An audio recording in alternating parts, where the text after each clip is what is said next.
I'd say I was probably about 8 or 9 years old.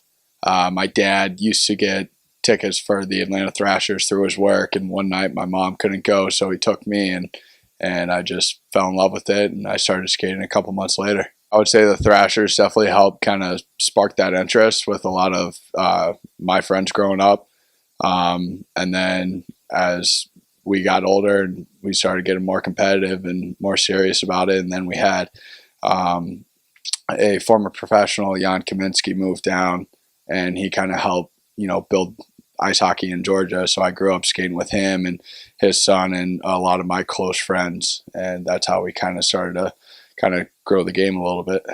Definitely losing a lot of hockey games and seeing what hockey was actually played like when we'd come up to Detroit, Massachusetts, and Chicago and all those big time cities.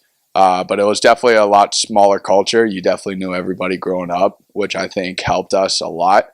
But we'd get our dosage of what hockey actually looked like when we come up for a weekend and lose 14-15 nothing. But it taught us a lot about kind of those off the ice characteristics of hockey. Nobody really knew anything about it, especially at my school.